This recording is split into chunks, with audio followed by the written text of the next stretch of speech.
पश्चिम बंगाल व तमिळनाडू या दोन्ही राज्यांच्या निवडणुका या एक सोबत झाल्या आहेत.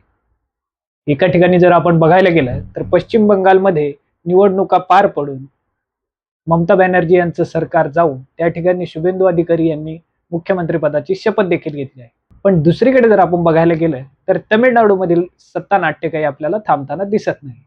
त्यातच आता थालापती विजय यांचा टीव्हीके पक्ष हा 108 आमदार निवडून आणून राज्यातील सगळ्यात मोठा पक्ष बनला आहे.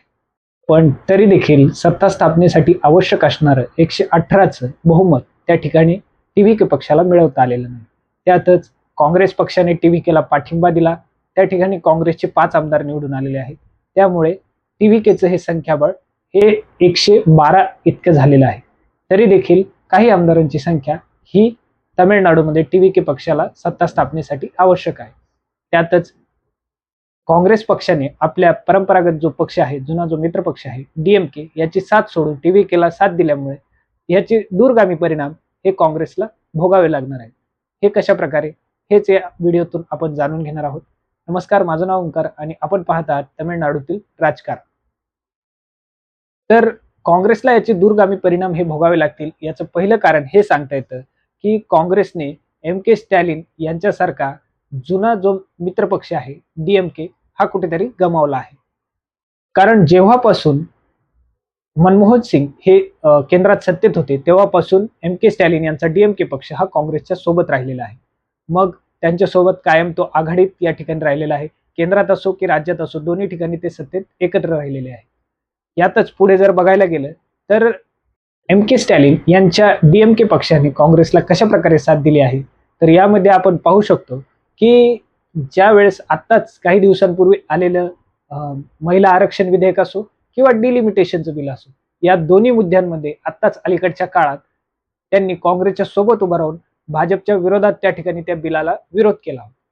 या दोन्ही घटनांचा जरी आपण दाखला घेतला तरी देखील आपल्याला यामध्ये लक्षात येतं की डीएमके हा पक्ष काँग्रेससोबत किती एकनिष्ठ राहिला. पण मग याच प्रकारे जर काँग्रेसचं बघायला गेलं तर काँग्रेसने सत्ता स्थापनेसाठी कुठेतरी टीव्हीके पक्षासोबत त्या ठिकाणी जुळवाजुळव केली आणि ह्याचाच राग धरून डीएमके पक्ष आता काँग्रेसला पुन्हा कधीही जवळ करणार. याचाच फटका काँग्रेसला लोकसभेत नक्कीच बसू शकतो. कारण डीएमके पक्षाचे त्या ठिकाणी 23 खासदार आहेत व या 23 खासदारांच्या माध्यमातून डीएमके पक्ष हा केंद्रात कुठल्याही प्रकारचे मतदान करण्यामध्ये काँग्रेसला साथ देत होता, तो आता देणार नाही. डीएमके काँग्रेसला साथ देणार नाही याचेच परिणाम आता आपल्याला दिसायला सुरुवात झाली आहे. डीएमके पक्षाच्या खासदार कनिमोझी यांनी लोकसभा अध्यक्ष ओम बिर्ला यांच्याकडे एका पत्राद्वारे मागणी केली आहे की आम्हाला काँग्रेसच्या खासदारांसोबत बसायचे नाही. याचाच अर्थ आपल्याला दिसून येतो की डीएमके आणि काँग्रेस यांच्यामध्ये कुठेतरी आपल्याला आता मतभेद दिसायला सुरुवात झालेली आहे. याच गोष्टीचा फायदा भाजप सारख्या विरोधी पक्षांना होईल व काँग्रेसला याचा दूरगामी परिणाम भोगावा लागू शकतो. याच माध्यमातून अजून जर दुसरी गोष्ट जर आपण सांगायला गेलो तर दुसरा परिणाम असा होईल की तमिळनाडूतील जे काँग्रेसचं अस्तित्व आहे आतापर्यंतचं ते डीएमके या पक्षामुळे टिकून होतं.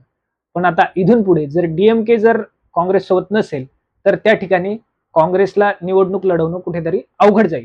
मनमोहन सिंगांपासून सोबत असलेला डीएमके पक्ष याने 2013 साली काँग्रेसची साथ सोडली व त्यानंतर 2014च्या लोकसभा निवडणुका तमिळनाडू राज्यात काँग्रेसने स्वबळावर लढवले व काँग्रेसने तमिळनाडूतील 39 लोकसभा सीट ह्या स्वबळावर लढून त्या ठिकाणी त्यांना 0 सीट जिंकता आल्या.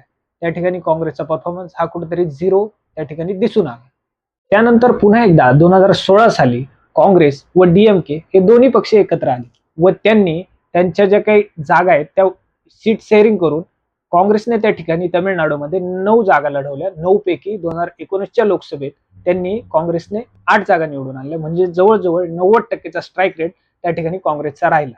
हा कशामुळे? हा डीएमके पक्षामुळे. याच्याच पुढे जाऊन जर आपण बघायला गेलं तर आपल्याला लक्षात येईल की 2024ची लोकसभा ही डीएमके पक्षासोबतच काँग्रेसने तमिळनाडूमध्ये लढवली व त्या ठिकाणी पुन्हा काँग्रेसने 9 जागा लढवल्या. तर 9 पैकी 9 जागा काँग्रेसने डीएमकेच्या मदतीने निवडून आणली. मग काँग्रेसचं हे अस्तित्व कुठेतरी तमिळनाडूमध्ये डीएमके पक्षामुळेच तयार झालेलं आहे आणि उद्या जर डीएमके पक्ष जर काँग्रेसला सोबत घेत नाही तर काँग्रेसचं अस्तित्व कुठेतरी या ठिकाणी शून्य होताना आपल्याला दिसून येईल व याचे दूरगामी परिणाम काँग्रेसला भोगावं लागू शकतात. याच्याच पुढे जाऊन अजून जर कारण शोधायला गेलं की याचे दूरगामी परिणाम काय होते. तर आणखी एक कारण या ठिकाणी आपल्याला दिसतं की काँग्रेसची जी रणनीती राहिलेली आहे 2013 साली जर आपण बघितलं तर 2013 साली दिल्ली विधानसभेच्या निवडणुकीत आम आदमी पक्ष हा नव्याने उदयास आलेला होता, ज्याला की राजकारणाचा कुठलाही अनुभव नव्हता. त्याचप्रमाणे आता टीव्हीके पक्ष आहे. टीव्हीके पक्षालाही राजकारणाचा कुठल्याही प्रकारचा अनुभव नाही. पण त्यावेळी 2013ला दिल्ली विधानसभेत सर्वाधिक जागा जिंकून आणून आम आदमी पक्ष हा सगळ्यात मोठा पक्ष त्या ठिकाणी बनला होता. पण तरी देखील त्यांना बहुमतापासून ते काही आमदार दूर होते. मग त्यांच्याच विरोधात लढलेल्या काँग्रेसने त्यांना साथ दिली व त्या ठिकाणी सरकार बनवले व आम आदमी पक्षाचे अरविंद केजरीवाल हे मुख्यमंत्री झाले. पण आम आदमी पक्ष व काँग्रेस यांच्या मतभेदांमुळे हे सरकार केवळ 49 दिवस चालले व त्यानंतर 49 दिवसांनी हे सरकार कोसळलं व त्या ठिकाणी पुन्हा निवडणुका झाल्या व आम आदमी पक्ष एक हाती सत्तेत त्या ठिकाणी निवडून आला व त्या ठिकाणाहून काँग्रेसचं अस्तित्व संपुष्टात आलं. आता हाच प्रकार पुन्हा एकदा तामिळनाडूत होऊ शकतो. जर समजा उद्या चालून टीव्हीके पक्षासोबत जर काँग्रेसचे मतभेद झाले व काँग्रेसची व टीव्हीकेची युती तुटली तर उद्या चालून डीएमके कडे जाण्याचा पर्याय देखील काँग्रेसचा कुठेतरी बंद झालेला आहे व काँग्रेसचं अस्तित्व जे डीएमके मुळे टिकून होतं ते कुठेतरी अस्तित्व संपुष्टात येण्याची भीती देखील काँग्रेससाठी आहे. तर हा एक पर्याय त्यांना दूरगामी भोगावा लागू शकतो. आणखीन पुढे जाऊन जर आपण बघायला गेलो तर या ठिकाणी काँग्रेसचं जे नेतृत्व आहे सध्या राहुल गांधी करतात. देशात ते विरोधी पक्षनेता या पदावर आहेत. ते कायम भारतीय जनता पक्षावर ही टीका करत आलेले आहेत की भारतीय जनता पक्ष सत्तेसाठी कुठल्याही पक्षासोबत तडजोडी करतो. जे की आपण बघितलंय की महाराष्ट्रात ज्यावेळी अजितदादा पवार हे राष्ट्रवादी काँग्रेस पक्ष घेऊन भाजप सोबत आले त्यावेळी देखील राहुल गांधींनी हीच टीका केली की भाजप हा कुठल्याही थराला जाऊन कुठल्याही तडजोडी करून सत्ता मिळवण्यासाठी प्रयत्न करतो. पण मग आज जर आपण बघितलं तर तमिळनाडूमध्ये काँग्रेसने काय केलंय, जो की जुना मित्रपक्ष होता डीएमके त्याला सोडून सत्तेसाठी नवीन राजकारणात आलेल्या टीव्हीके बरोबर जाऊन आघाडी केली. मग या ठिकाणी पुन्हा जे काही जुने मित्रपक्ष आहेत काँग्रेसचे जुने मित्रपक्ष त्यांच्या मनात कुठेतरी शंकेची पाल चुकचुकणार आणि येणाऱ्या ज्या 2027च्या विधानसभा निवडणुका आहेत उत्तर प्रदेशमध्ये त्या ठिकाणी अखिलेश यादव यांच्या समाजवादी पक्षाबरोबर काँग्रेसची युती आहे व 2024च्या लोकसभा निवडणुकीत समाजवादी पक्ष आणि काँग्रेस यांनी मिळून खूप चांगल्या जागा त्या ठिकाणी निवडून आणलेल्या आहेत.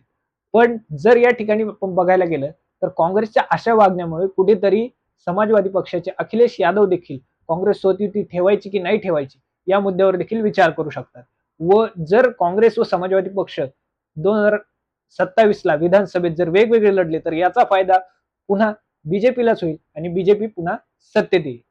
तर यासारखे दूरगामी परिणाम हे काँग्रेसला भोगावे लागू शकतात. तर आपल्याला हा व्हिडिओ कसा वाटला आम्हाला कमेंटमध्ये नक्की कळवा. आपल्या याविषयी काय मत आहे हे देखील कमेंटमध्ये नक्की कळवा आणि आपल्याला अशाच राजकीय घडामोडींसाठीचे व्हिडिओ बघायचे असतील तर आमच्या या युट्यूब चॅनलला सबस्क्राईब नक्की करा. जय हिंद, जय महाराष्ट्र.